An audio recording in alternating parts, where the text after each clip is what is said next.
Hello, everybody. I am your host, Felipe, and you're listening to the Total Basis Podcast. And with me, as always, is Sean Flannery. Sean, how you doing this morning? I am awesome. I am on the verge of beating you in the Baseball Life Fantrax League. So fingers crossed the score holds up there.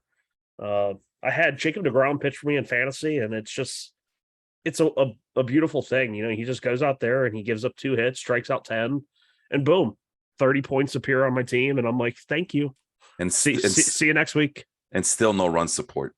Yeah, well, he got exactly one. He got exactly one, so he did get the win. He did get the win. Same old Jacob deGrom, and I'll never understand the phenomenon that some pitchers get a lot of run support and others just don't, no matter how good. That's why wins are so overrated in baseball. But you know, people still swear by it. People still wonder when the next 300 win starting pitcher is going to come about. And you're seeing it. We got Jacob deGrom, and I know this firsthand because I've had him in my points league forever now. And I finally traded him this year, and yeah, I have a Cy Young Award winner, but you know, without the wins, he dominates. But you know, those 10 bonus points would go very, very far, you know, for fantasy wins, for in fantasy glory and all that shit. So it's the damnedest thing is what I'm trying to say here. It's just so weird. But at any rate, you know, we had we were kind of talking through trades last week. And I realized that we forgot to talk about Tyler Mahl's trade. I don't remember talking about that trade, but not what we're going to talk about it, but I feel like that was something we missed out.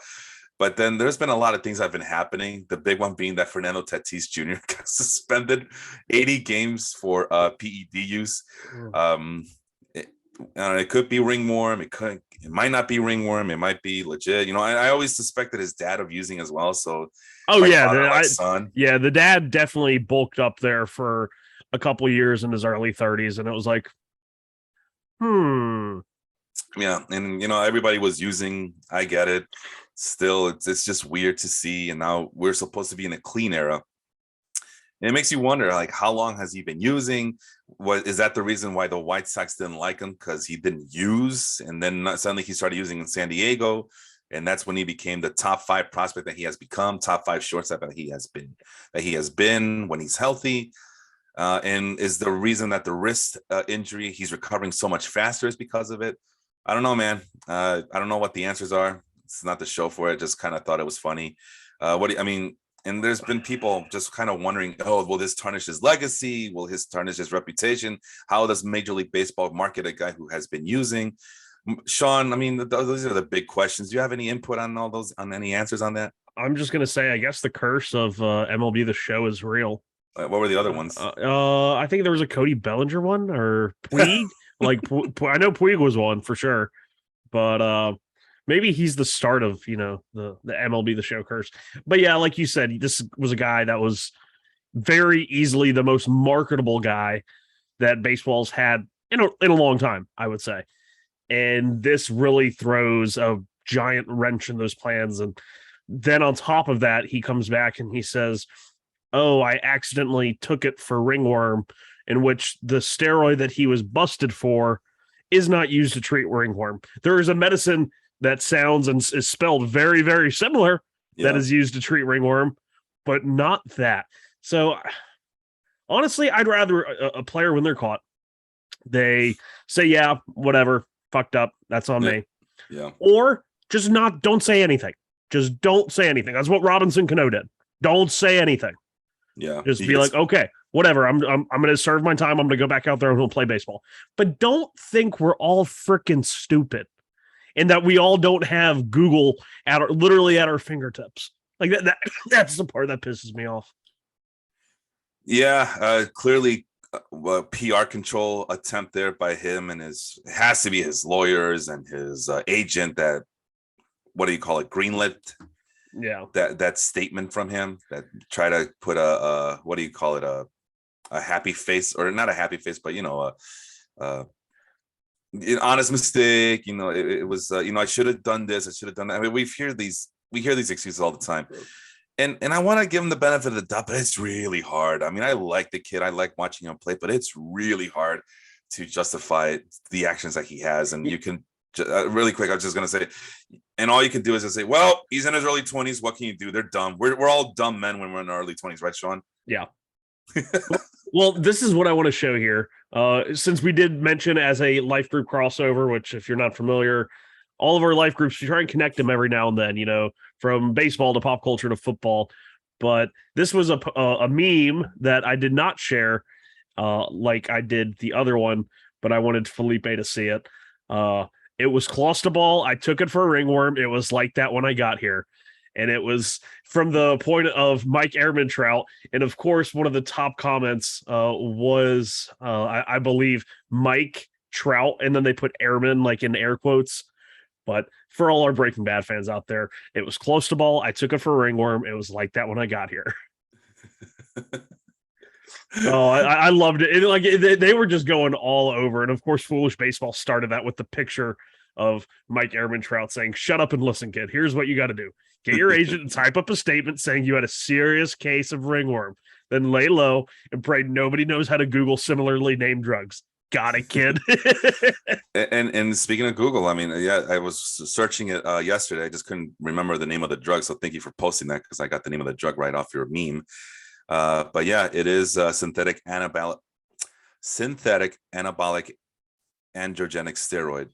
It is the big one is that it's a natural hormone for testosterone. The best part about it is that it prevents the conversion of estrogen.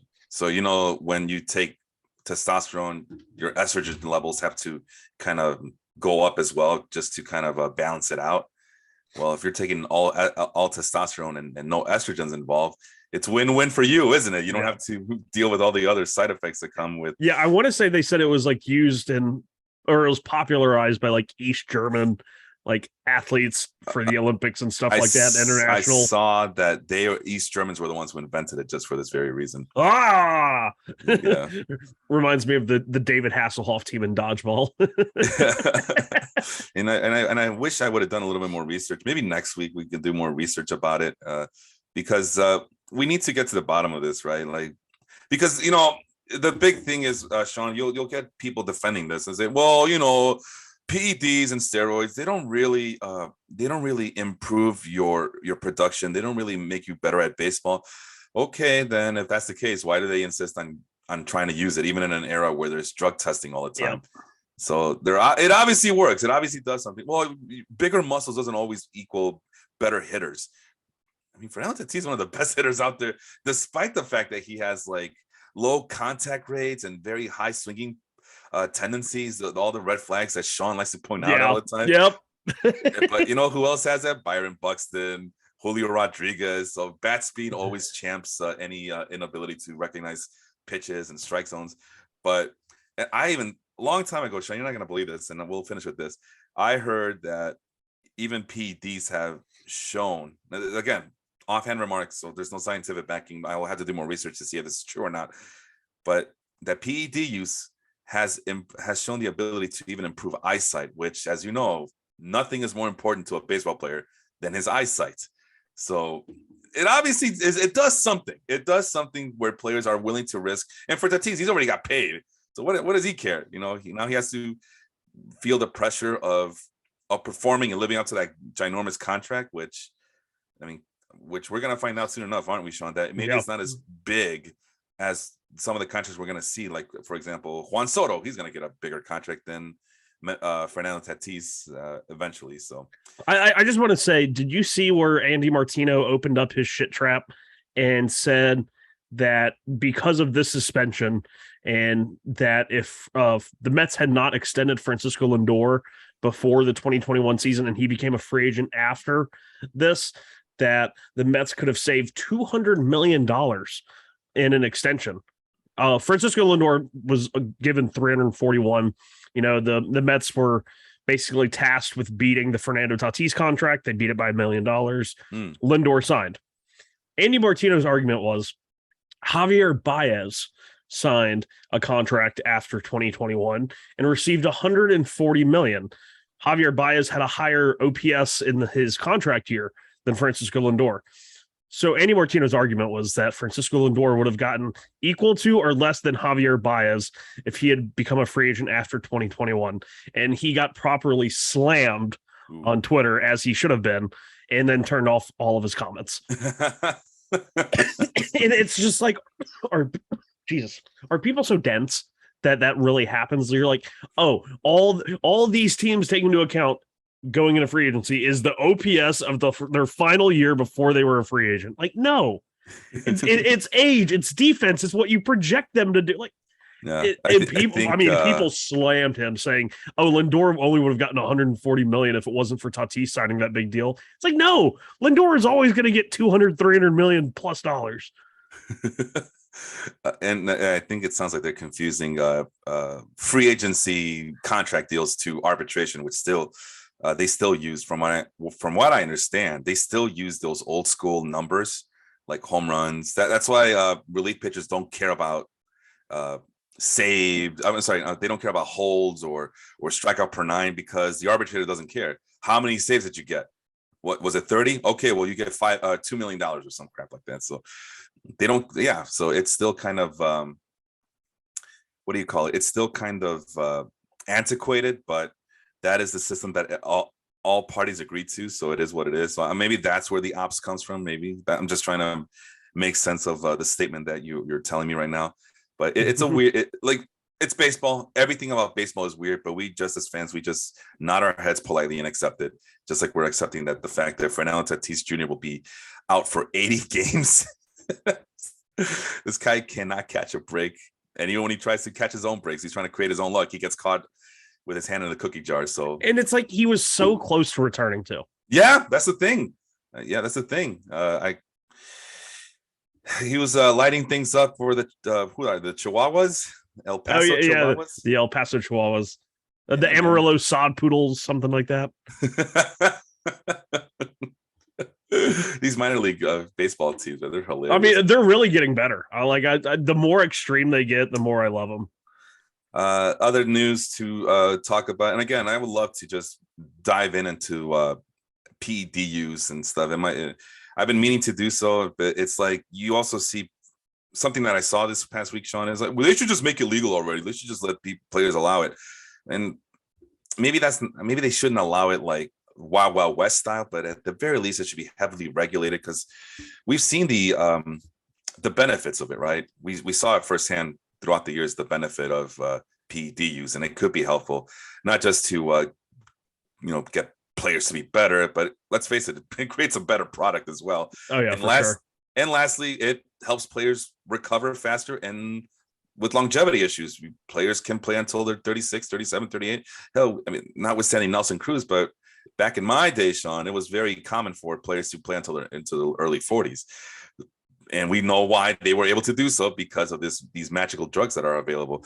And it just goes back to something I used to read. And there was I was at the library a long time ago, maybe 2 decades ago, put it that way. And I bumped into this collection of articles from baseball writers, and it was all about PED use. And looking back, I should have just checked it out and read it at my own leisure, but I didn't. I wasn't interested in that. I was like interested in other stuff. But I did skim through it, and one of the quotes that I read, one of the more interesting articles I read in that book, was from George Will. And George Will is a famous writer. I don't know much else about him. I know that he's a conservative writer. That's all I know. But every once in a while, he'll write about baseball. One of the things that he wrote about PED use, the dangers of PED use in Major League Baseball and baseball in general, is it's going to be to the point where instead of having humans playing, it'll just be synthetic droids playing. And is that the future we want from this game? I Robot Baseball. Tony, that's what we're gonna get.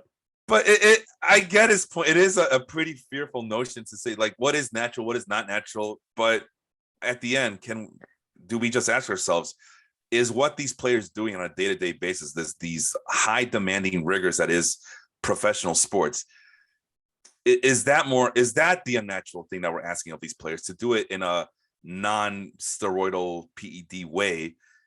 Is that what are we asking for too much? And is it time for them to get a little boost in their chemical balance that they have in their bodies just so they can perform up to speed, especially a very difficult game like baseball.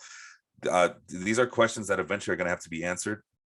I mean, just like, the Astros in 2017, it always goes back to the freaking Astros, right? And I always say, well, pretty soon they're going to have, they're going to make it okay for people to steal signs the proper way with the press boxes and the technology. And we're going to have it sponsored by Microsoft or Oracle. And there's the spy booth brought to you by Amazon Prime. It's going to come to it. And so far we're seeing it, right? Instead of shutting down or enforcing more signal stealing rules, what they did was they got the stupid little the buttons for the catchers, and then the the pitch com. Yeah, thank you. The pitch com, the earpiece, and so little by little, technology is being used as this antiquated game gets closer and closer to the 21st century. Maybe that's the next step. Maybe the next step is, all right, we're gonna let you do it, but we're gonna regulate the crap out of it, and because it's going to be heavily regulated, we're also going to have stricter penalties than ever before, including the ability to void guaranteed contracts. You lose your franchise. Yeah. Or you get the death penalty like Southern Methodist University back in the 80s, right? You lose scholarships. No, I'm joking. Draft picks is more like it. Yeah. So yeah, these are big questions that need to be answered in this game. But, we go from the high profile. I mean, we know who Fernando Tatis Jr. is. We go from the high profile case that is the PED use, and we talk about some little known players, as I was able to embark on a little journey over at Fangraphs and figure out who have been the best players with less than 50 plate appearances. And Sean, the first thing you asked me was, well, did you put a minimum? Like, I tried. Fangraphs doesn't play those games. See, I thought you could do a maximum and a minimum using the PA filter, but I guess I was wrong. Yeah. No, I had to do less than 50 plate appearances, and then I had to add other filters like, I want these guys to at least get me to 8 hits. Can you do 8 hits? So I got 2 guys, and now today it's 3 guys that show up on the list. And of course, because we're big fans of plate discipline, I say, okay, well, I want these guys to walk more than 7% of the time, and I'll be kind and say less than 28% strikeout rate. And finally, at least give me an ops of 740. And we came up with 2 names. Now today we come up with 3 names. And the first name we're going to talk about is Joey Meneses.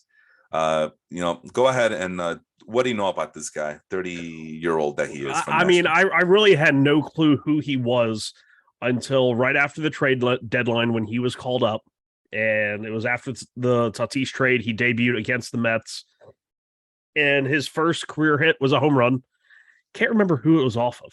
But hit a home run in his first major league game. And of course you see, 30-year-old making his debut. Like you automatically feel good for these types of guys, especially when you look, and he'd been in the minor league since 2011. I mean, that's grinding. And he's always been a solid hitter. He was never a great hitter in the minors. He was a good hitter. But also you look at the last few years when, he's 25, 26, and he was out of organized Major League Baseball from 2018 to 21. So he skipped 3 years, was a 29-year-old in Double-A in 2021 last year with Boston. And you're like, okay, that he was really good, but he was also 29 and in Double-A. So you take it with a grain of salt, but here he is. He's come up, and even though they acquired Luke Voit in the Soto trade, he's actually been playing some left field and right field after starting at first base before Voit came into town, and he is off to a hot start. He's already got 4 home runs, solid, plate discipline, batting .370. Obviously that's not going to hold, but yeah, you like seeing the stories like this start off and get off to a good start. Yeah. And it was kind of weird to see because, I've never heard of this kid, just like you. I never heard of the guy, but yeah, 30-year-old from the Washington Nationals, getting some playing time because of the Juan Soto deal. He's been playing outfield a lot lately, and clearly, just by watching us, what he is and the age and how advanced he is in his career, he's just a placeholder for maybe one of the guys that were involved in that trade for Juan Soto, especially the big guy. Who was it again? James. You had James Wood, Robert Hassel, and yeah, those were the outfielders. Oh shit! All right, so it could be anyone at this point. So yeah, but in the meantime, I mean, you look at his minor league numbers. Yeah, I think the big thing that stood out for me is that he really nothing sticks out in terms of well, there was one season in AAA for the Phillies where he had 23 home runs, but other than that, it's like he's always been I don't know, none of his stats stick out to me. The one that does stick out is that he does a really good job of limiting his strikeouts and increasing his walk rate little by little, and there's room for guys like that in Major League Baseball. They're just not going to be superstar players. But one thing I did want to ask, is this the future? The shift is gone next year, Sean. So high contact rates, guys like Joey Meneses, who do a good job of controlling the strike zone. Is this going to be what Major League Baseball teams are going to start looking for more and more now? I mean, his mix of zone contact, he's got a pretty, I mean, it's not a great one, but right around 85% in zone contact. He pulls the ball like crazy. I mean, even in the minors, he was close to like a 50% pull guy. So yeah, and he hits the ball hard, 18% barrel rate, 91 mile an hour average EV. So there is room for a guy like Joey Meneses, I guess, as long as you can live with his defense in the outfield. I'm not sure if that's a really good thing that he's doing out there or not. It's kind of too small of a sample size to see. But yeah, I've always been intrigued by the guys that really do well and kind of stick around in AAA. And I know it's most of them flounder. Like they've been in AAA for 4 years for a reason. Travis Tyrone comes to mind. He was an outfielder for the Mets, went over to the Dodgers, would always hit like 25, 30 home runs in the minor league season. And people are like, oh, call him up. He's doing awesome. And it's like, guys, he's in AAA for a reason. Like, unless you're watching him, you're not going to know. If you're just scouting the stat line, you're like, oh, 270, 26% strikeout rate. But then he comes up to the majors and it's just like they can get pitchers get whatever they want by him. But yeah, maybe we see more guys like this given a chance. I'm definitely for it, especially in the like teams that have no chance at contending. Yeah, and that's something that, we had Seth McClung, you remember, former relief pitcher for a lot of teams, most notably the Tampa Bay Rays.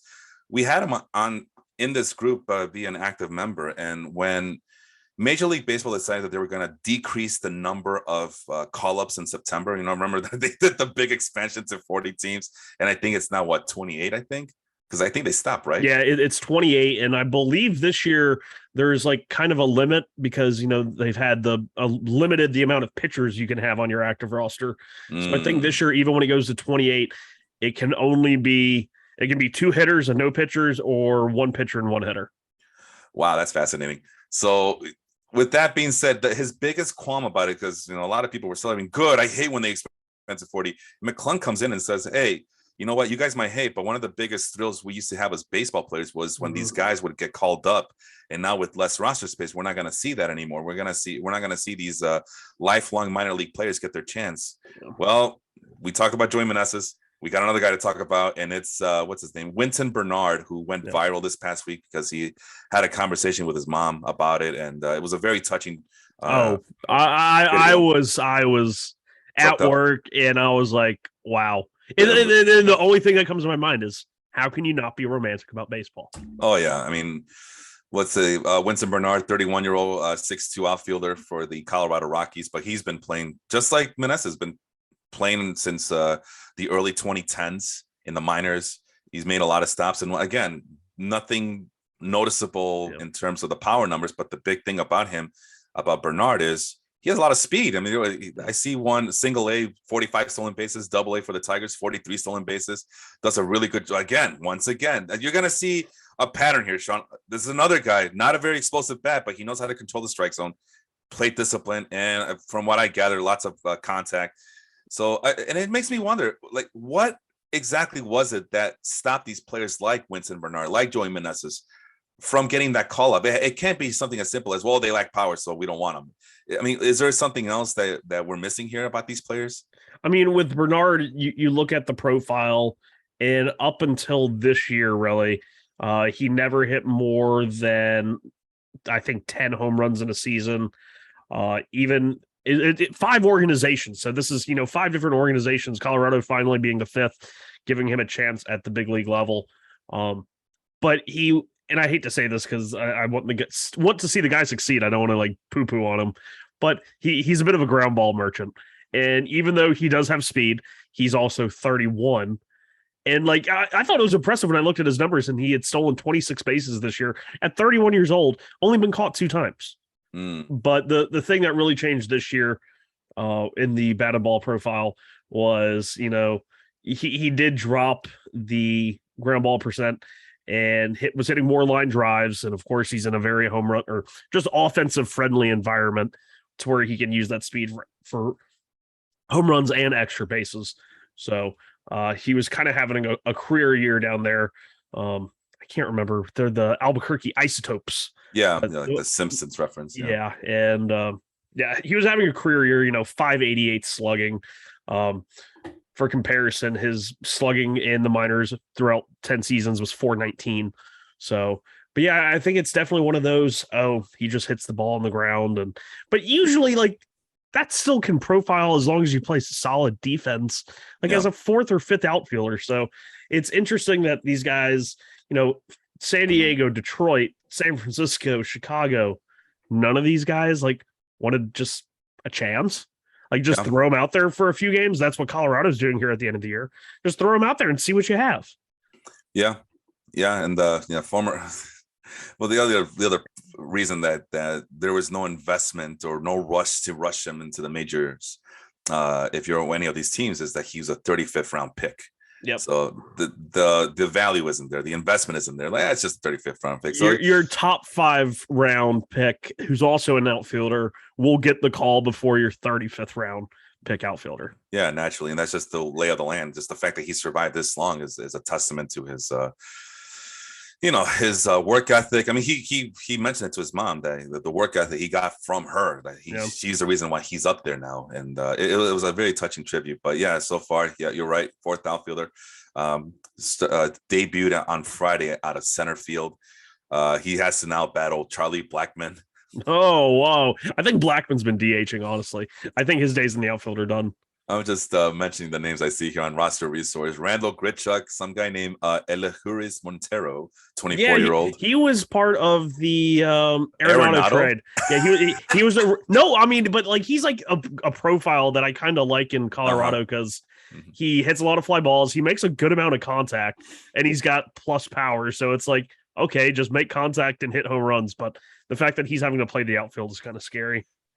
Sam Hilliard, old favorite of ours. I think he's an old favorite of ours. I give up on Sam Hilliard.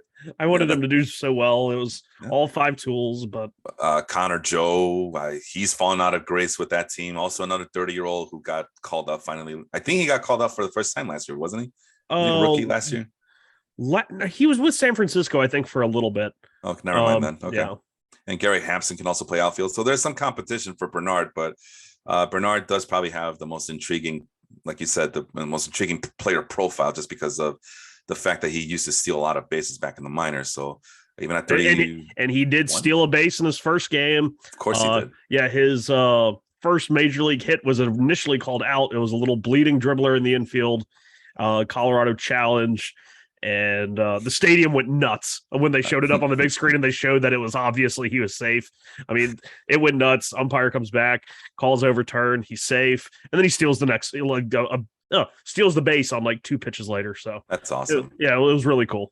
Yeah, good for him, man. I'm really happy. Check him out. I mean, this is probably going to be the only games he's ever going to play, but who knows, man? Baseball is crazy like that. Today's over the hill player is tomorrow's World Series hero. You never know. Rich Hill, everybody. Oh yeah, that's a very good example. Yeah. So those are 2 of the older guys, the 30-year-olds, and now we get to this guy named Terrin Vavra, who I've never heard of. I've never seen all year long as a you're slipping. You're slipping. I'm slipping. I'm falling. I can't get up. But before we get to Terrin Vavra, there is some interesting comments here today on the chat, so I wanted to point them out. We have little dick energy. And I honestly thought we were talking about PED. He was like, oh, that makes sense. Little dick energy. That's the bench warmers line right there. What are steroids? They make your pee-pee smaller. Yeah, how's that for irony? You take this stuff to increase your testosterone, but in the end, you become impotent. So what was it all for? What did you gain? What did you lose? Everything. Brad has a question for the Mets fan here. Now that the Mets are metsing up my players, I've had Conforto and Diaz and Lindor. Yeah, you're right. Everybody's doing well except for Conforto, who's still recovering from shoulder surgery. Shoulder surgery. When do we see a successful Matt Beatty appear? Brett Beatty. Brett Beatty.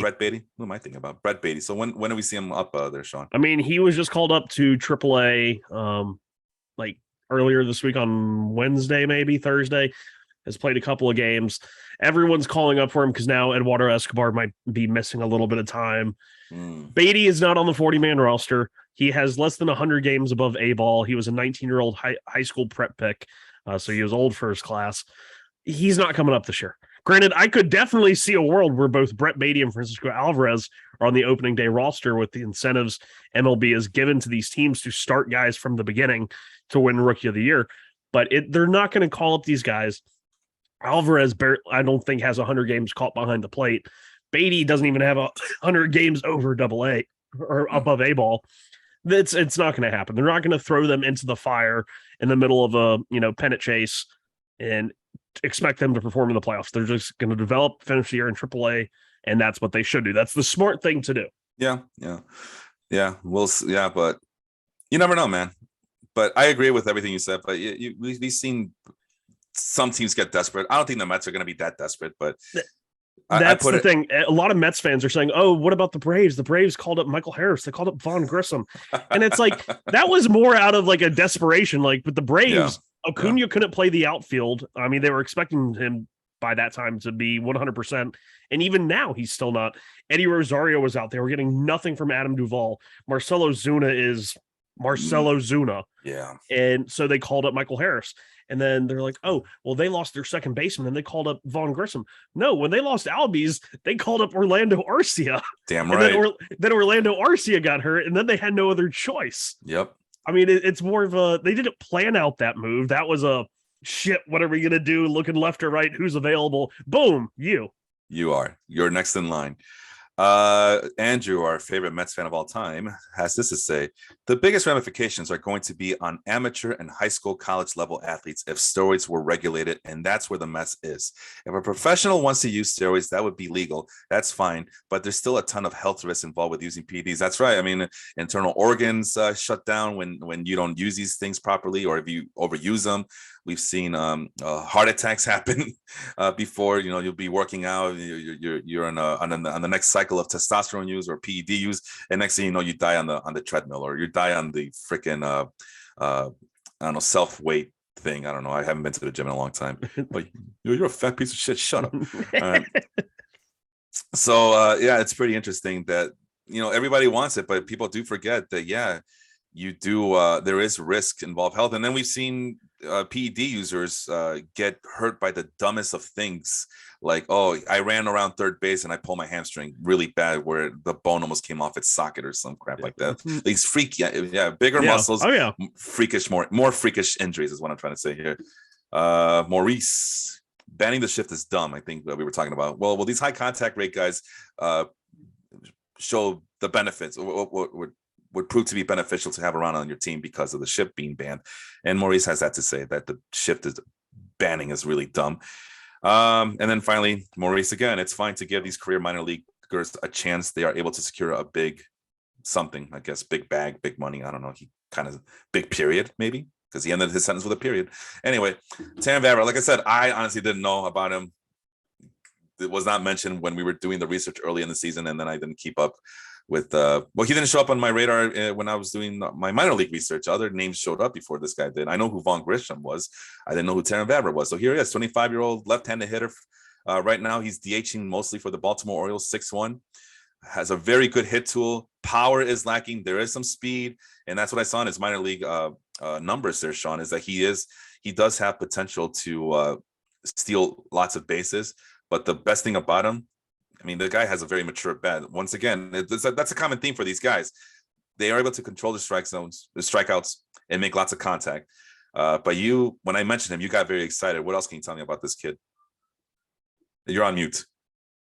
I don't think he's going to be a huge stolen base guy. Right now, he's simply platooning at DH. I would love for him to be like their starting second baseman and face lefty and righty next year.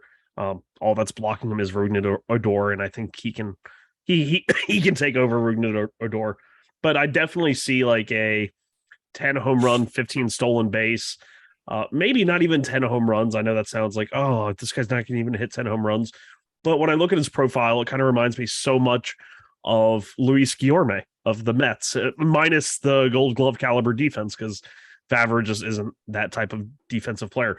But it's just they don't strike out, they walk a lot, and they make a lot of contact, and they just will dump it into left field. I know your favorite type of hitter, the lefty punch and Judy hitter. I know you just love that, Felipe. But well, hold on now. You're talking about him, but are you sure he's not more Luis Arias of the Minnesota Twins, who is a favorite of mine? What? He could be. Maybe he might have a little bit more extra base. I don't think he's up there with Arias, and I think he has a little bit more thump than Guillorme. So let's call him like the in between there. Okay.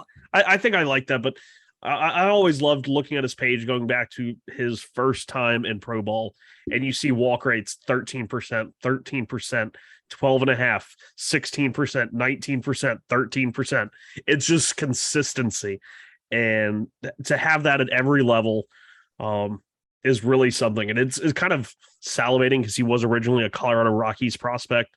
I'm not sure exactly what trade he was in. I want to go back and find that out. But in A-ball in 2019, when he was still in the Rocky system, he had 10 home runs and 18 stolen bases. He hasn't come close to any of those numbers since. But it's like, oh, what if this guy would have stayed in Colorado? Like with that approach and putting that many balls in play, like you kind of get salivating at that possibility. Yeah, he could have been DJ LeMahieu. Yeah. Yeah, and then he would have been playing for the Yankees, helped them win a World Series, right? Eventually. Yeah, one for day. Sure. That's how it happens, right? Maybe in 2029, maybe. Oh, we got some more comments here. It's fine. Let's see, Maurice again. He's been busy. It's fine to give these career minor leaguers a chance. They are able to secure. Oh, that's their last comment I read. Yeah, sorry that was the last one. He's excited about the Cubs. He's a big Cubs fan. Cubs gonna call guys up, but no reason to rush them. Let them finish out the minor league season. Yeah, I mean, if they're ready, they're ready. I mean, I know Brennan Davis has been hurt for a long period of time this season, unfortunately, with back issues. So I don't know if we're gonna see him get called up this year. But there's other guys that we could see later on. Gustavo also complimenting the Cubs are doing well by stocking up on prospects. I mean, it's the way you do it. You don't want to try. You want to give up all your best players and all your established veterans. Just flip them over for minor league prospects. It's all you can do. Maurice, I have to say the Mets could either win the World Series or become a big meme. So we got a 50-50 chance here, Ron. Meme or ring. I mean, I guess. Meme or ring. All right. So that's Terran Fabra. We move on to the newest member of this little filtering that I was doing at Fangraphs, and he just showed up this morning. Michael Massey of the Kansas City Royals. He's the youngest guy here at the age of 24. Another left-handed hitter, second baseman, just like the other guy, Terran Fabra. And another guy that Felipe didn't know about. And then when you said his name, I was like, yes, I love that guy. You know what? They're not ranked high enough, man. They're not ranked high enough. You know how rankings are important. When you're in a 30-team team like me, or 30-team league like me, I have to dig for these guys. And I can't wait until they're on somebody's top 100 or they're in their team's top 10. I just have to go and like just dig through all of these different Twitter accounts of like the Omaha Storm Chasers that Michael Massey used to play for. And it's like, and I kept seeing his name pop up in like players of the week for minor league baseball. And then for the team of the year, he was their second baseman. And I'm like, wow, he's got to be like one of their top prospects. And you go and he was like ranked like right outside the top 10, right inside the top 10, depending on where you looked. Like for the Royals on Fangraphs, he was their 19th ranked prospect, but he raked. I mean, he was awesome. And I'm like, why is nobody talking about this guy? And of course, he gets his first call up when Whit Merrifield was unable to travel to Toronto and collected a base hit or two and like had really good exit velos on it. Like you're like, oh, okay. And they trade Whit Merrifield, and now he's starting basically every day. 325, 375, 425, doing awesome. The defense could use a little bit of work, but that'll come with a little bit more experience. Well, I was gonna say once again, the theme of the show for these four players is able to control his strikeouts and has an ability to show that he can take a walk and makes lots of contact. And for Massey, he fits that in, but also in high A, hit 21 home runs and still 12 stolen bases. So there is some potential power speed, and then this year so far in Double A and Triple A. So yeah, he got called up in a hurry. I mean, at 24, he's a little bit more mature than the average highly touted prospect. But he had this year so far in Double A and Triple A, 16 home runs and 13 stolen bases. We might have a guy who can be that potential power speed guy that I'm looking for, and he comes with a high contact rate as well. So I don't know, man. The only thing that worries me is he'll be in Kaufman. And for someone who, like, in most places would have like 20 home runs, like his might only be like 15. But yeah, that works. For second base, that works, man. Yeah. Like, especially with the stolen bases, that can work as well. So Royals are slowly but surely bringing up some interesting. But Vinny Pasquantino also playing up to his potential. Nick Prado's up. MJ Melendez is up. I'm telling you, I like the core that is all kind of arriving at the same time. Yeah, Bobby Witt Jr. And we always, Bobby Witt Jr. for sure. He's the big piece right there. But it always goes back to the thing that we make fun of them all the time about. Yeah, they play in a pitcher-friendly ballpark, but they can't develop pitchers. Yep. But with that being said, Brady Singer is turning into a thing. He's looking more consistent every day. It's happening. They finally, of all the 5 or 6 first-round pitchers that they've drafted over the last 4 or 5 years, they finally got one, Sean. They got 2018 18th overall pick. And that was one of their later picks, because it was like 19, 20, 21. They've been, I think, top 10, and they have not been pretty. But Brady Singer's a thing this year, or at least in the last 10 starts. Yeah, he's been killing it, man. He's been killing it. But yeah, it's funny that you talked about as we end that segment about the minor league players. It's funny you talk about, well, I'm in a 30-team fantasy league because, and so that's why I know about these guys. I need to be on my toes. I got to know these players, these unheralded players. Because there's 2 guys that I've picked up, and one of them I flipped in a major kind of deadline deal that netted me Felix Bautista and Sean Manaea, and the guy's a Cleveland fan, and he was doing like what you're doing, which we're about to talk about, which was just tearing down his entire team. Yeah. He won the very first year championship, so he's playing with house money for, like, I think he said the next 18 seasons he's playing for free. And but he's a big Indians fan, so he was like trading all of his good players, trying to just total rebuild from scratch. And Will Brennan and Will Benson. Will Benson's currently, he was the one I dubbed Baby Olsen, but he was called up playing some outfield first base for the Indians right now. And then Will Brennan is still in the outfield. Neither of those guys were on Fangraph's top 40 prospects. And they were like the 2 best players in the International League, which is, the AAA league for that side of the country. Yeah. I mean, 2 of the best bats, and they weren't even in the Indians 40-man or best 40. So you got to find these guys. And when they get off to hot starts at the beginning of the year, sometimes you got to, take it with a grain of salt. But when it turns into 3 weeks, 6 weeks of really good sustained performance, like I jump all over guys like that. Yeah. Corey Richmond, our favorite wrestling fan on the interwebs, is kind of asking about Vaughn Grissom. If we talked about, we did talk a little bit about him, but we didn't really go too deep into him. I don't remember him being in the early season highly touted prospects list, but he's moving up and up. He's always had big potential. He's now the default number 1 prospect for the Atlanta Braves because they've already all the trades, the trades and calling up all the other guys that they called up. But let's see what we have here. Vaughn Grissom, 21-year-old, right-handed, 6'3", middle infielder. Hit tool is kind of capped at 45, but the power is there. So he's a very exciting player. There's some speed potential as well, with the potential to be a very slick fielding middle infielder. What has he done in the minors? Go ahead and take it away, Sean. What do you think about Vaughn Grissom? He was doing great in the minors this year. I mean, like, fantabulous. Batting .312 in 74 games in high A, which is where he started the year, on base over 400 with a 9% walk rate, 11% strikeout rate. He's never had high strikeout rates. The thing that does kind of give me pause is that in his last, 23 games, which came at AA, we saw the strikeout rate go up a little. I mean, basically around 14-15%, but the walk rate cut in half. I mean, granted, he was still hitting. I mean, he hit 360. So he's one of those guys that obviously, I guess, can kind of make it work. But that profile that worries me is kind of the Drew Waters. The guy is so good in high A and double A that he can swing at basically anything and get it in play where he wants to. But when you get to AAA, the majors, sometimes the more advanced pitching can take advantage of you. Yeah. And right now, he has the 2 home runs and they've been moonshots. Granted, I think the one yesterday came off a guy whose last start came in like high A or double A before making his debut in the majors. So rough.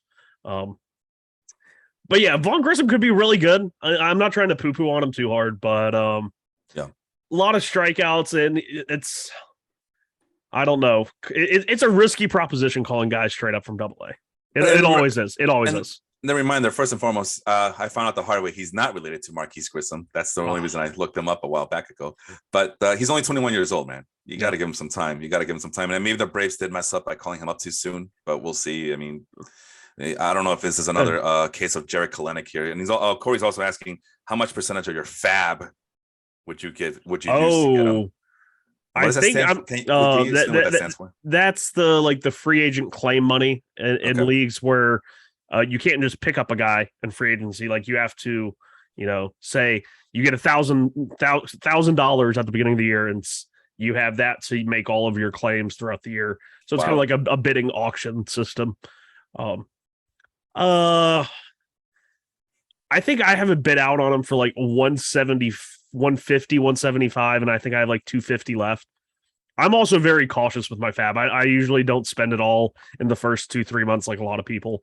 And then I notice I can get whoever I want by the end of the year in terms of fab. Oh, man. I have never played in a league where I have to use fab. It's usually a free-for-all with the waiver wire. And I don't know. How do you want to do this with my crappy-ass team? I don't know, man. You just throw it up there. I'm about to vomit right now for sure. All right. Let's take a look. So go ahead. Before he starts, I tried to talk him off the ledge, guys. Nope. I tried to talk him off the ledge. He said he was like still third in his league's overall points, fourth. And I said, you're doing something right if you're, scoring the fourth most points. No, I'm not. Look, it's 8-10 record, man. All that matters is wins and losses, brother. That's why I had to do what I had to do. And so Felipe decided he was going to atomic bomb his team. Hell yeah. And this is what happened. Well, this is how it was week 18. This is for me, this was it. This was around this is August 1st week, the week of August 1st, I should say. And it was do or die for me. Either I come up with a big performance or it's time to blow things up. And it turns out it's time to blow things up as it's just, this team just pisses me off so much. Because for the last 4 or 5 years, I've had Jacob deGrom, I've had Christian Yelich, both NL Cy Young and NL MVP contenders every single season, and actual winners too. And I have nothing to show for it. And this year, I'm scoring a lot of points, but a lot of teams are just pounding me. I've given up the most points as well, which is I can't control that, but it's just kind of disheartening that once again I'm up there in points for, but I'm also up there in points allowed, and there's really nothing I could do about that. Have you tried outscoring the other team? And I would counter by asking, can you stop being a jerk?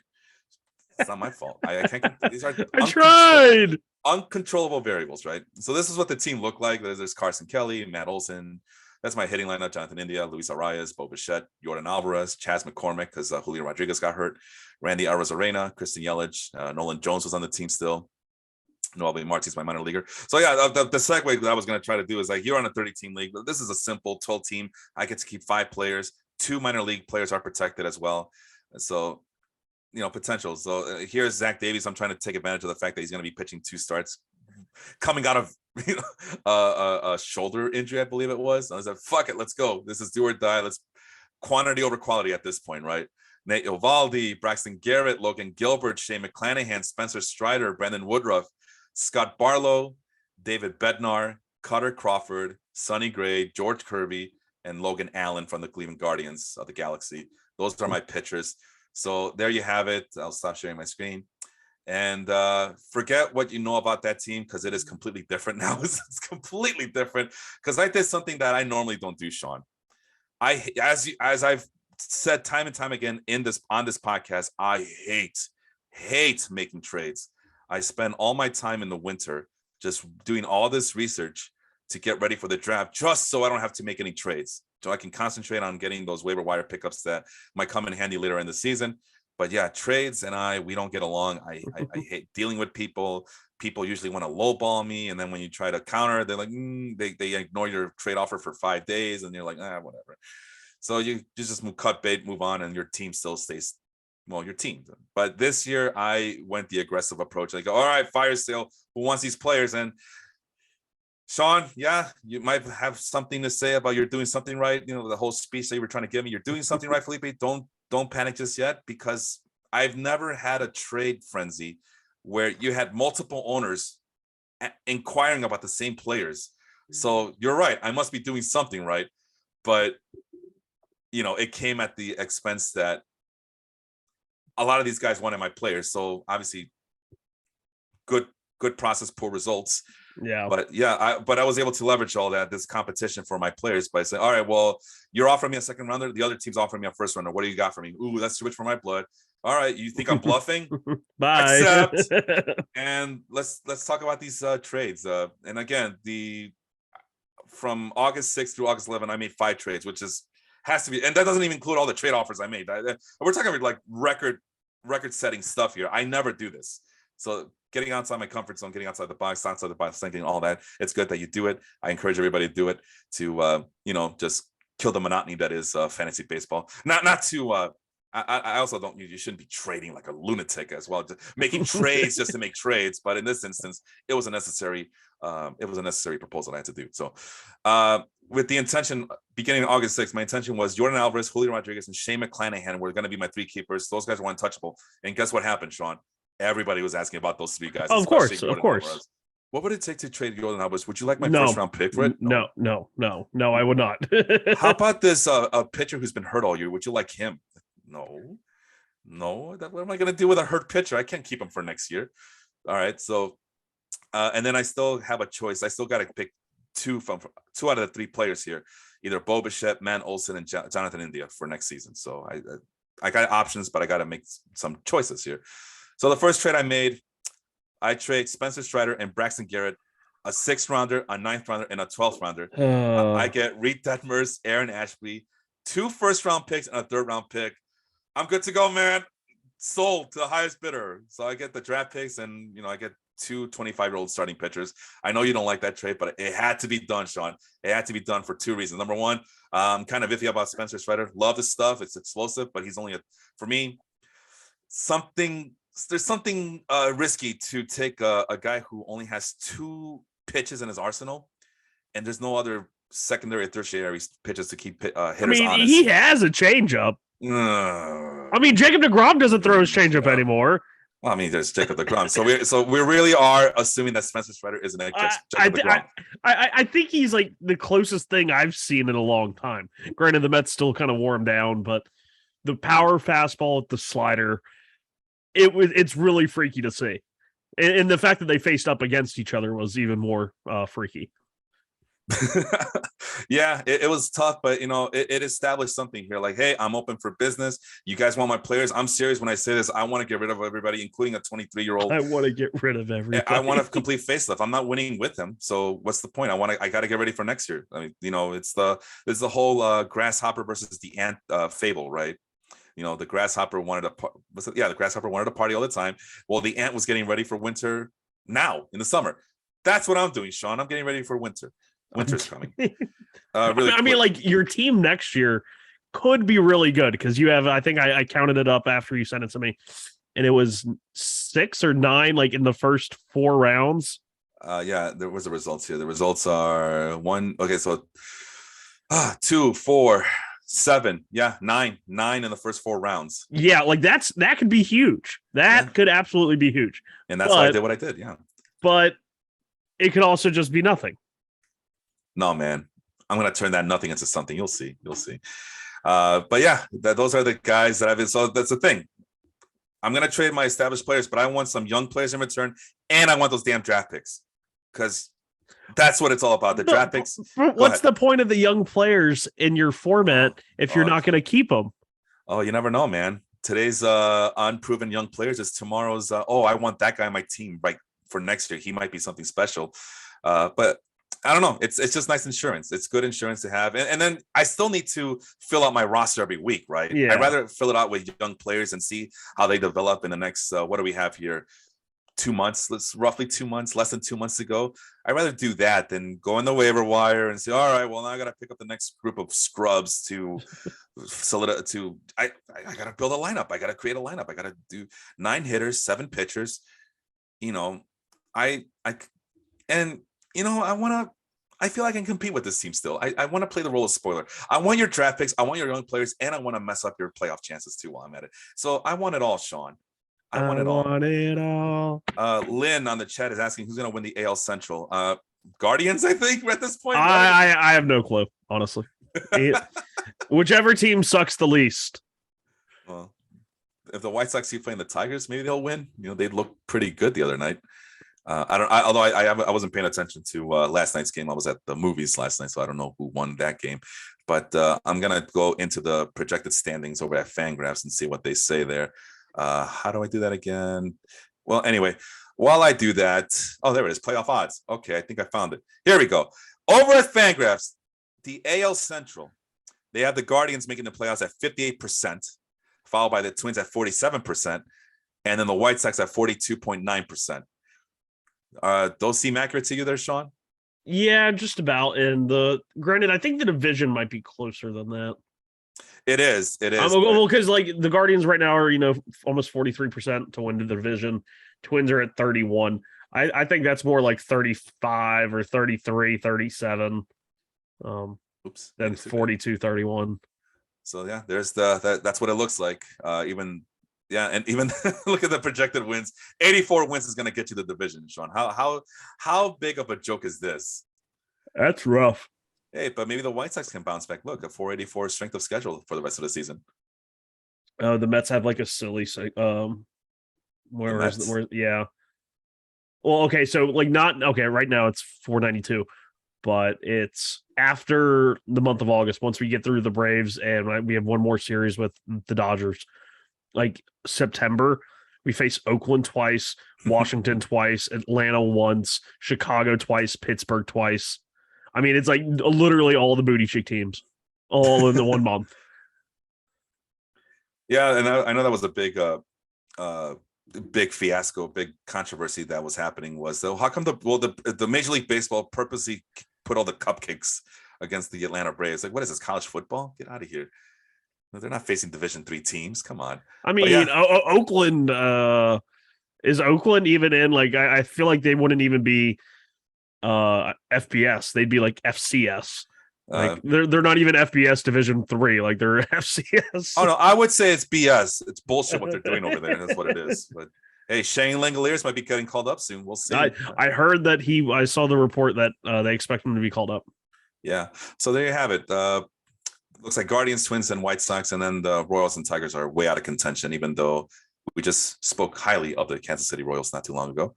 All right, so I'll stop sharing my screen. Next on the docket, trade number 2. You ready for trade number 2? Yeah, go for it. Oh, you're going to love this one, man. I know you love this one a lot.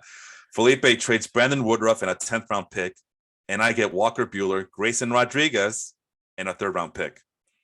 And I'll tell you, man, I was working with my guy Steve Carey with this deal, and he was very hesitant. And then out of the woodwork, I had 2 other teams asking, "Hey, Brandon Woodruff, what are you willing to get for him?" And I told him I want a draft pick and I want young players. Oh, but one team did offer me a 2nd rounder. Last I checked, Sean, 2nd rounders are better than 3rd rounders, right? So I go back to Steve. Steve, I like this deal, but you got to give me that 3rd rounder. Steve wanted to give me a 4th rounder and stuff. I'm like, no, I don't want a 4th round. I want a 3rd rounder. Brandon Woodruff is a really good player. I'm taking that's what I tried telling you, and you still are set on trading him. I'm done. I'm just like, yeah, this is the personification of how the last few seasons have gone. Brandon Woodruff, great player, but I don't know, so something's lacking there, and I don't want to see him anymore. I'm done. But Walker Buehler, when he's healthy, he could be a top 5 pitcher. I know, Sean, you're going to tell me, well, the arm injury. Hey, if he comes back in mid-September and he pitches the way I know he pitches, I either have a 5th keeper that I've been looking for as a starting pitcher or trade bait. Like, hey, he pitched great in the playoffs as well. He got that no-hitter in the World Series. Yeah, imagine Walker Buehler getting a no hitter in the World Series, and can you imagine the stock his price goes up in the offseason? Hey, who wants a World Series hero? The last update I have heard on Walker Buehler was from July 26th from RotoWire. He played catch. Yeah. I remember getting those updates when I had Jacob deGrom too, man. And you think he's starting in the next week? I don't think not weekend, in the next month, and he will be in the playoffs. No, that's what the reports say, that the Dodgers are expecting him to be back by mid-September. Like, if the Dodgers think that, then I'm going to go with it. And he's going to come back with his barely 8 Ks per 9, 4 ERA. I said when he's fully healthy, he's a top 5 starting pitcher in my book. I don't even think his struggles this year were health related. I think it was just like it kind of caught up to him. Well, when he's fully healthy, he's a top 5 starting pitcher. That's my story, and I'm sticking to it. And at the very least, I get a free Grayson Rodriguez out of it. Rodriguez, the number one starting pitching prospect, and I get a 3rd rounder for insurance as well. Yeah, and he pitches in Baltimore, so whoop-de-doo. No. I thought we loved Baltimore. Jordan Lyles, Cy Young Award candidate. Dean Kramer is what every pitcher should be. Felix Bautista. Well, we always love Felix Bautista. Yeah. That's my guy right there.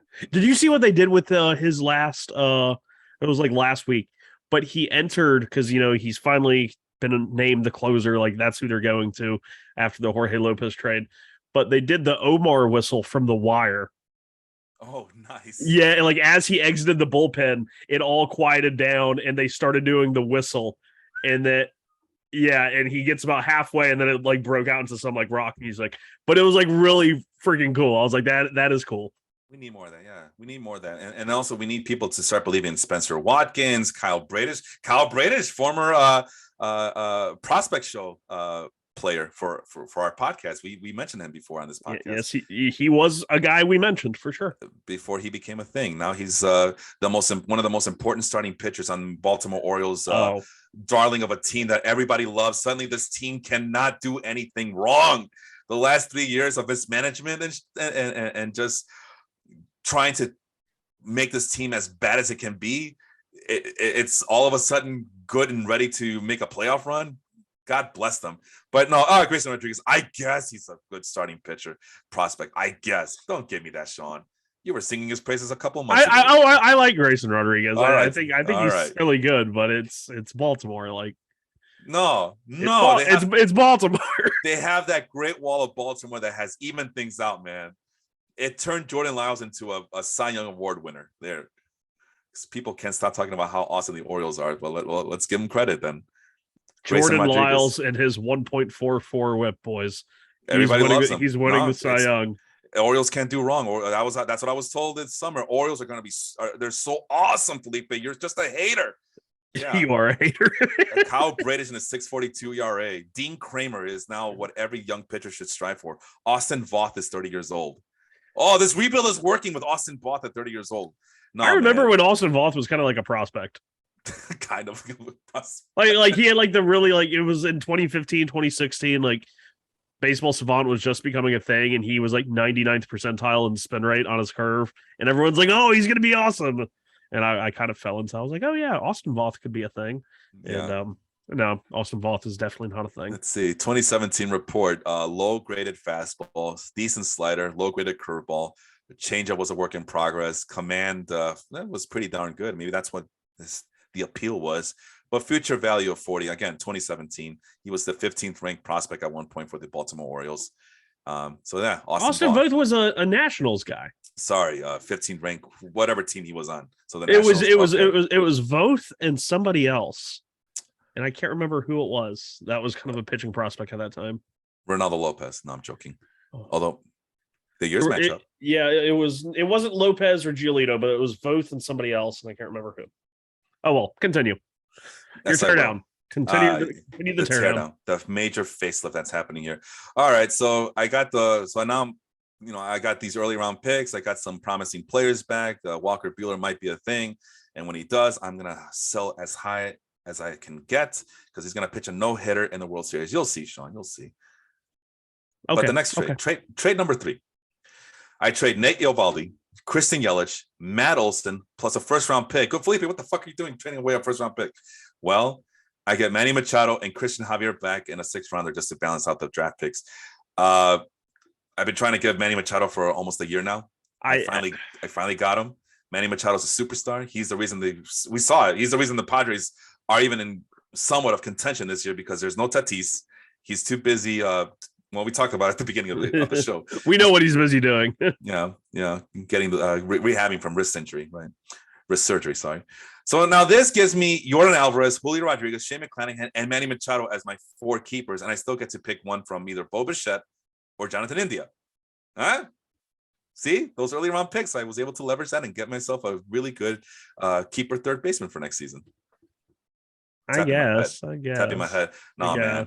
I've been doubting Manny Machado for decades. Machado had like a really good first 2 months, and he's been kind of so. Hey, man, regression works both ways. He's going to go back up on that hill. He's been hitting the crap out of the ball. I might beat the guy who I traded with right now, who's in playoff contention. I might beat him this week because Manny Machado's been carrying my team.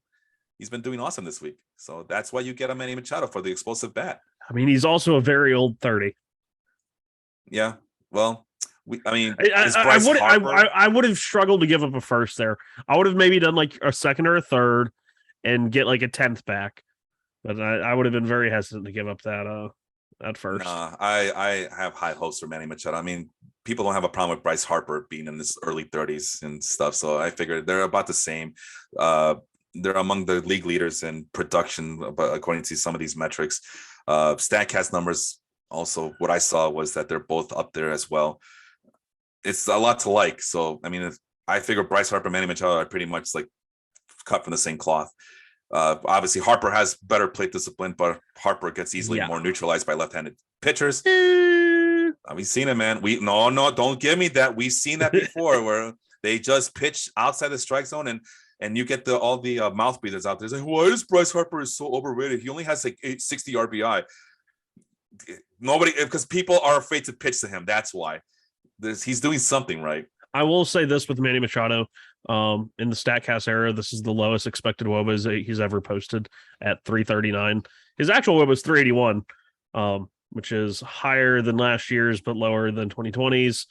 It's actually the second highest of his career in the StatCast era. But yeah, 339 expected WOBA. Just thought you should know. I countered that by saying he has posted the second highest WRC plus of his career this season. Putting that team on his back, Sean. You can't even say anything about that, okay? I put the team on my back. That's what he's done all year. But brother, we've seen the lineup before they made all those trades.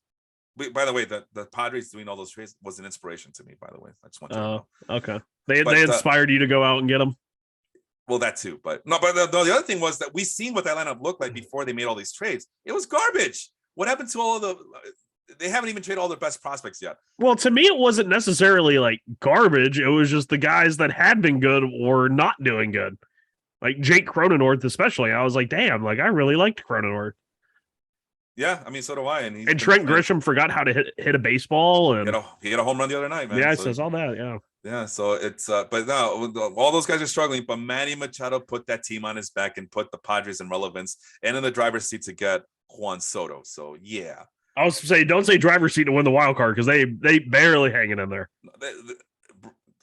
This team had no right to be in any playoff contention. I know. I'm just saying. I cannot emphasize this enough. The reason that they're in playoff contention is because of Manny Machado. That's what big players do. Big time players do big time things. This is why White Sox. This is why you go out there and give the man whatever the hell he wants. $300 million, $400 million. This is what a really good player does. Hey, you can't blame them. They signed John Jay. John Jay was his best friend. And the other guy, John Jay's easily worth $100 million in a contract negotiation, and they got him for the nice low price of like $2.5 million, I think. So, boom, they tried their hardest. Yeah, Steve, my buddy Steve is finally on the chat, and he's wondering, hey, did you talk about that trade that we made? Yeah, I love it. Sean doesn't. So, but yeah, when I told Steve that there was other people asking about it, he quickly said, all right, fine.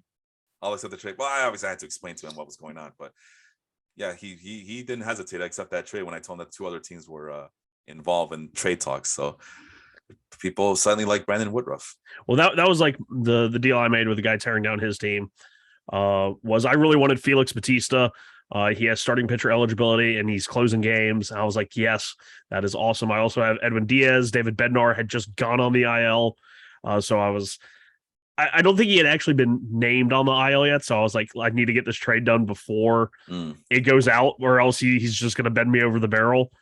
And he had Clevenger, and he kept trying to give me Manaea. And I've always never been a huge fan of Manaea, especially in points league. Doesn't strike out any guys, whatever.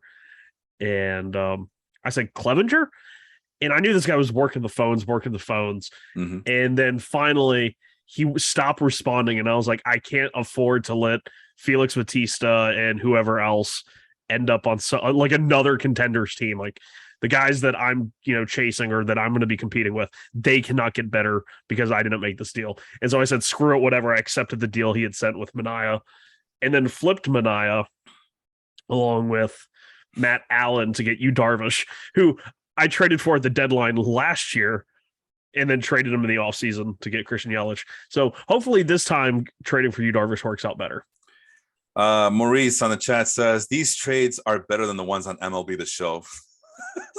Anything's better than MLB The Show trades.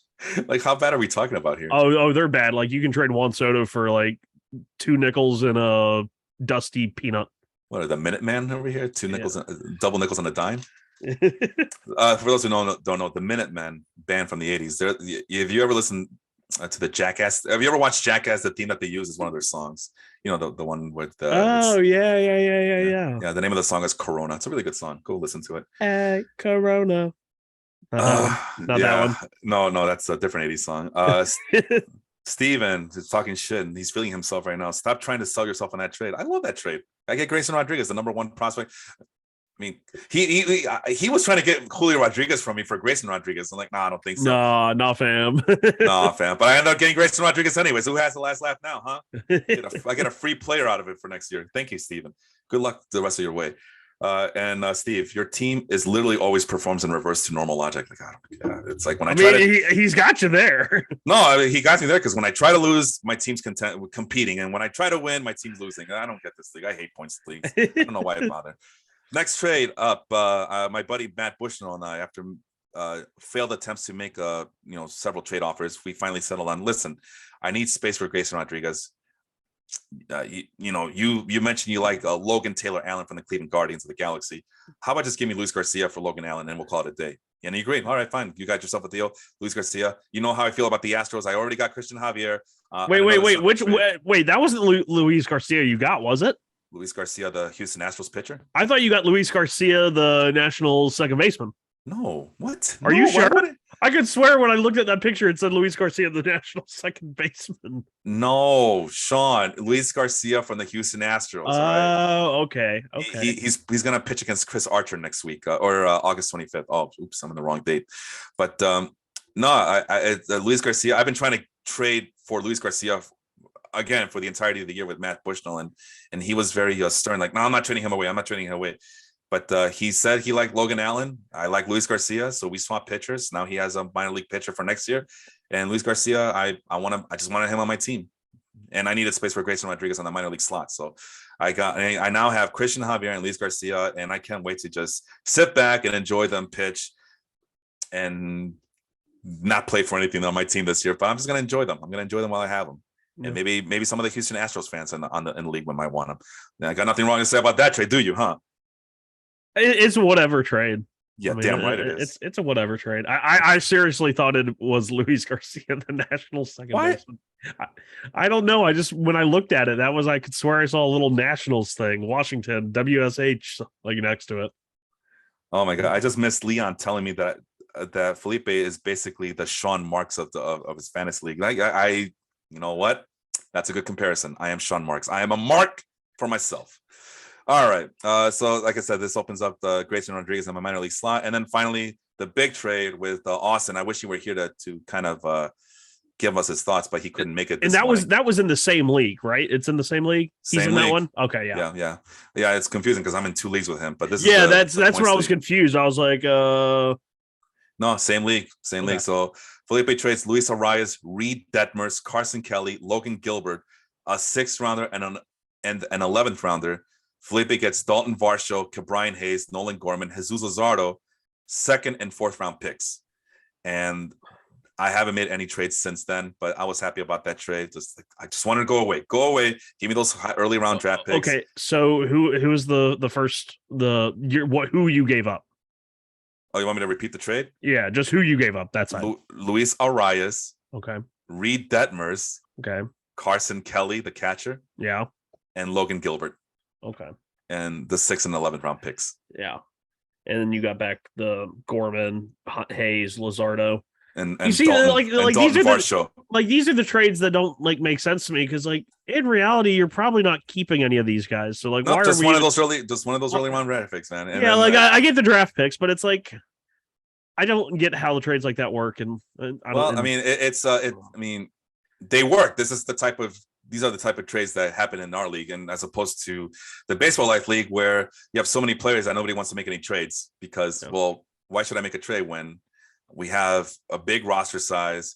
And because James, who was in the chat for a little bit, I mean, he like, hey Felipe, I know you need pitching.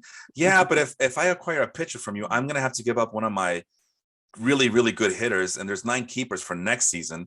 So I mean, I don't know. Is it worth it, or do I just keep streaming pitchers? And I decided I think I'm just gonna keep streaming pitchers until their arms fall off. I mean, I don't know. I mean, I don't know what's up with that league that nobody made a single trade, not a single team looked at the roster and said, "No, I'm good. I'm good with the way things are." I could say that because I'm in top 3 right now in the division and the standings. But for some of these teams in the bubble who are on the outside looking in the playoffs, I'm very surprised that they didn't make a trade, as we've seen trades. Hey, don't look at me like that. Don't look at me like that. I didn't look at you. don't talk about me like that. I was looking at making some trades, but I figure I can just live on the waiver. Yeah, Austin. Steve has something to say about Austin. I'm very shocked that he gave up Varsho. He didn't want to give up Varsho. He's like, I don't know if I should. Well, he's not doing well. Just give him to me. You want to. He's not doing well. Just give him to me. You want Reed Detmers. You Angels fan. Yeah, I with the second you said you were trading with Austin, you said Reed Detmers. I was like, yep, that you want him over. But no, he wasn't. Varsho, even though he hasn't played a lot of catcher this year, he's still strong. 244 batting average, 316 on base percentage. I mean, how's the points totals here? I guess the high was 27.5, which is good. But then he'll come with weeks where he only puts up less than 10 points. Yeah. So it's like hit or miss with him. And there was a week where he put up 4 points. And like, what's the excuse there? You're not even catching, bro. Like, come on, you're supposed to be an outfielder now. Is he still gonna? Yeah, I'll say he's played 31 games at catcher, so he'll have eligibility there next year. So maybe I'll keep him next year just for giggles. But right? I mean, that's the thing with him though, is he's like a legitimate Gold Glove outfielder. So they don't even really need. They're finally starting to get Cooper Hummel, who they called back up. Cooper Hummel's played a couple of games behind the plate, so fingers crossed he can get to his catcher eligibility, because that'd be fun. And then the other thing I know about Austin is he loves Logan Gilbert as well. Just like I like Logan Gilbert. He stole him from me in both my leagues. Well, no, I got him in this league, but he got him in the other league. He hesitated to give him up in the podcast league, but he got him back in the points league. So that's the problem when you're in leagues with your podcast partner. We know each other too much. Just like you giving up Luis Robert for nothing, basically. Yeah, let's not talk about that, please. Yeah, at one point I got Nick Senzel back. And I got Nick Senzel back. That's very interesting. For those who don't remember, Sean traded me Luis Robert and Austin Martin, and all I had to give up was Jerry Kelenic and Nick Senzel. And then I kept Luis Robert. He dropped Nick Senzel, and then eventually he dropped Jerry Kelenic. I finally dropped Austin Martin, and I got Nick Senzel for a couple of weeks. So that means I won that trade, not just by virtue of Luis Robert, but also I got Nick Senzel back. So that's how trades are. That's how trades are evaluated, right? When the owner gets the player back that he traded. Anyway, how is Nick Senzel? I noticed like the Mets just played the Reds, but Senzel only played a couple games. He's played in 84 games. It's not a career high. It's close though. Yeah. 616 OPS. Ooh. Whatever. And this is what the team looks like now. So no more no more Carson Kelly. I got Dalton Varsho. No more Matt Olson. I got Vinny Pasquantino. Jonathan India is hurt again. Is he even playing? Has he played this weekend? He got hit by the pitch, and he was the one that they couldn't even fly him out of Iowa because like his leg was so swollen, so they drove him. Yeah, well, it looks like he's out until August 15th, Monday. I don't know, man. It might be time for Nolan Gorman. See, more. I mentioned it. I get more flexibility from this team Well, now. you got to look at Gorman's schedule. The pitchers he's facing. Rockies and Diamondbacks. Well, yeah, but how many lefties are in there because he's not facing lefties? Oh, son of a bitch. Oh, yeah, hold on. Let's see here. Freeland, lefty, okay. 3 lefties, yeah. So, well, you're welcome. Free fantasy advice. Yeah, there you go. That's why we have you on the show. Oh, but look at Manny Machado. He's about to eat next week. Look at those. Oh, that red. Oh yeah, that's why he got a first round pick out of me. Manny Machado. He's about to eat. He's about to get fat. I don't know. Nolan Gorman's healthy and India is not. I mean, I played this game with India before. He's been made out of glass this year. That's all I'm going to say. Yeah. Manny Machado at third base, so no more rotating musical chairs. I don't need to trust Alec Baum, and Alec Baum is a guy. One of those young guys I'm keeping an eye on to see if he turns into a thing. Bo Bichette at shortstop. Jordan Alvarez. I made all these trades and I didn't have to give up Bo Bichette. I didn't give up Jordan Alvarez or Julio Rodriguez. I tried to give up Randy Arozarena, but no takers. You'll see. People will regret it when his price goes up. And then there's Brian Hayes, who's also hurt. Fantastic. Back problem. How you have back problems at 24 years old? Well, who's the other guy we just mentioned had back problems? I know for the Pirates it's David Bednar. But it was earlier in the show. Anyway, continue. Steve Carey just offered me JT Real Muto for Julio Rodriguez. Like, I don't think so. No, I'll pass. Aaron Ashby, Felix Bautista, who now I have room for him now that after the Orioles made the trade, I immediately picked up Felix Bautista the day after, I guess. And there's Luis Garcia of the Houston Astros and not the Nationals. I'm not that stupid. Sonny Gray still available if anybody wants him. When he's healthy, he actually pitches very well. Jonathan Hernandez, who came back from Tommy John surgery, reports are showing that he's throwing 100 miles an hour with a very devastating slider that he throws at about 55% of the time, I believe. That's the one I'm kicking myself. I held him in my 30 team lineup all on the injured slot for like 2 years. And right before or like right during he came back, I think he was still in the minors on his rehab assignment. It was not looking that good.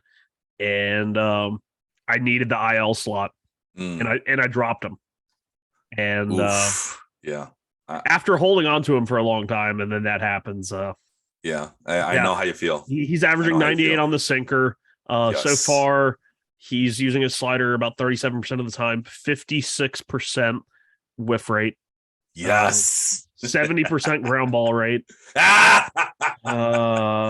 Clay Holmes all over again. Eh. No, that was the high ground ball rate. Oh, yeah. I mean, that'll come down. Like, he was always like pretty good ground ball guy, but I mean, he's only thrown how many innings? So 14, I believe. 10. Yeah. Okay. George Kirby, who we are very high on George Kirby on this show. Actually, any Mariners pitchers we're very high on. Next year, I'll be targeting Emerson Hancock. So there's some free advice for you guys over there.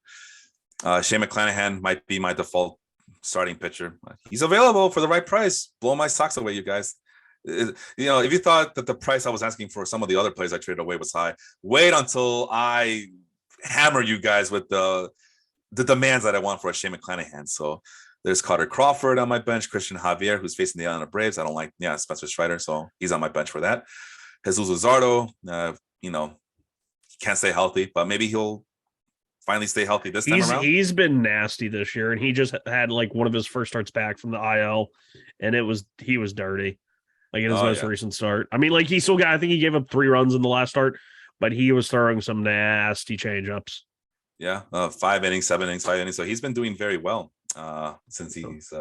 And that was probably the worst trade I've seen Oakland made in a long time. What was that? Remind me what that offer was. That was rental Starling Marte from Miami to Oakland for 4 years of Jesus Luzardo. Hey, man, we trash the A's for not trying. And when they do try, we trash them anyway. Come on. Yeah, let's give them some credit. That was a brutal one. Let's give them some credit. Let's give them some credit for trying. Okay. There's Brady Singer, who I picked off waiver wire. Nobody else wanted him. It's like, all right, I'll take him. Like I literally put a claim on him. So that's how badly I wanted him. and now he's on my bench because I don't like that matchup. Oh, Drew Rasmussen. Maybe I will put him in there. We'll see. There's Walker Buehler on the IL, and there's Grayson Rodriguez on the minor league slot because Logan Allen is gone now. So there it is. There's a team for the future. We'll see how it goes. It's just you know what, Sean? It's a breath of fresh air to see new players come in, young players come in, and just instead of playing I got to set my lineup, I got to put the best team available. I'm just sitting back and I'm just going to enjoy these young guys try to develop in the last couple of months. I got nothing to play for, despite the fact that I still have Jordan Alvarez who will get me like 30 points in a given week. Yeah. And Julio Rodriguez is becoming one of the more explosive, exciting players. So future looks a little bit brighter than it did about a week ago. About a week ago. So I'm excited for that. For this roster, we'll see how it happens. And I'm not done yet, guys. I still want to make more trades. I still want to get rid of some of these other veterans. I'm excited for Vinny Pasquantino, man. He might be someone special to finish out the year. And I know there's at least one Royals fan who might pay high price, although he's the same guy who dropped them. So I'm like, all right, you're going to drop him. I'm going to pick him up. And so far, he scored more than 20 plus points this week. So thank you for that. Yeah, Vinny, he was definitely off to a little bit of a slow start, but he's kicked it in gear. He's starting for me in the Baseball Life League. And really, just his plate approach. I mean, 17 walks, 24 strikeouts. Like the average has climbed and climbed. He's only going to get better. That's the hope. And, again, why you get these young players, because they might turn into something. Might turn into gold, or if not for your team, for someone else who might like them. So, and against lefties, more walks than strikeouts. Hell yeah. You know how I like my lefties. Oh yeah, now you do. Well, I said I like my lefties that way to be able to match against other lefties. And then again, like I said, 2 first-round picks now, 2 second-round picks, 3 third-rounders, 2 fourth-rounders. But the downside, Sean, I don't have a 6th-round pick. I don't have a 9th, a 10th, 11th, and 12th. It's going to get lonely for me in the middle of those drafts and those very key moments of the drafts. But I'm willing to, I'm willing to parlay that, because I believe I'm going to get a lot of good players in those early rounds. And I'll just have to live with not getting a lot of those sleepers in the middle rounds. So those are the risks you take. But I feel like my team looks better than it did last week before I made these trades. So I'm happy. Quick show notes. Austin, this was supposed to be his last show. He couldn't make it. We are trying to get him some more airtime, where he does a 15-minute program on the weekday. And we're thinking of calling it the Total Basis Express, which is a project. Well, Sean, that's a project I wanted you to have when you were too busy last year with your weird work schedule. Yeah. And ironically enough, it's Austin who was like, I'll do that. I can do that. 15 minutes a week. I can do that. So he'll come in and be the table setter for the big show on Sunday mornings. So we're looking to see if he can make it on some sort of weeknight. And Sean also has his own side project called the Orange Pinstripes. So you just had another episode recorded last week, right? Yeah, on Wednesday, yes. And how'd that go? That was fun. Anything with Vince and Henry is fun. And James, of course. James is right there. James actually appeared on this show earlier in the chat. So hi to everybody out there. And then give me a player. Did you have a player for me for this upcoming week that we should keep an eye on? You see, I was just actually setting our pitching lineups in the Baseball Life Fantrax League, and I'm seeing the White Sox versus Houston. Michael Kopech just coming off one of his better starts of the year. Oh yeah. Let's see how granted it was against Detroit. Still, let's track how it does against Houston, because I'm starting both Kopech and Cease. And they're both against Houston. So that's going to be the test, man. If the White Sox can't do anything against the Astros, they might as well just close up shop and cede the division to the Cleveland Guardians, right? It's like on paper, the White Sox should be doing so much better, but it's just, well, they've injured every part of the human body. Apparently there was a whole Reddit thread about, it wasn't until Tim Anderson hurt his wrist that was the left wrist was the one location of the human body they had yet to hurt. So, and speaking of which, I think Luis Robert also left the game on Friday with also left wrist. He slid hard into Jonathan Scope's leg trying to steal second base. Yep, and which prompted Steve Stone to say, "Well, when you see a guy like that blocking the base, That's why you got to go spikes up first. I'm like, damn, Stone Pony. Damn, Stone Pony wanting violence. That's why he's the best in the business. He chose violence today. Anyway, that's the show. I know we went long as always, but the goal of these shows is to provide as much information as possible and shed a light on things that happen in baseball that don't normally get publicized or get the hype it deserves. I was very happy to put some hype on those 4 minor league players that we talked about, 2 guys in their 30s and then 2 mid-tier prospects for the Royals and the Orioles. And of course, because it is my show and Sean's just a co-host. No, I'm joking. But of course, I had to talk about the crazy week that was last week when I made like 100 trades and even though you shouldn't have done it. Yeah. Which is weird because I'm always telling people, don't make trades just to make trades. In this instance, trades had to be done. But we'll see what happens next week. Any last words from you, Sean? I will see you next week, Felipe Depoto Malicio. Depoto Malicio. You see, it rhymes. Yeah, it does actually. It does roll off the tongue very well. I am Felipe Depoto. That is Sean. What would you be? Sean Brody? Sean Wackenham? Oh no! Don't put that evil on me, Ricky Bobby. Sean Epler, right? Oh, there. Sean Strohholz, who used to brag about how he would save his team a lot of money by not overspending on players, and only has 1 World Series championship to show. But 20 division champions, so that's pretty good. Anyway, I am Felipe. That is Sean. We'll see you next time. Adios, guys.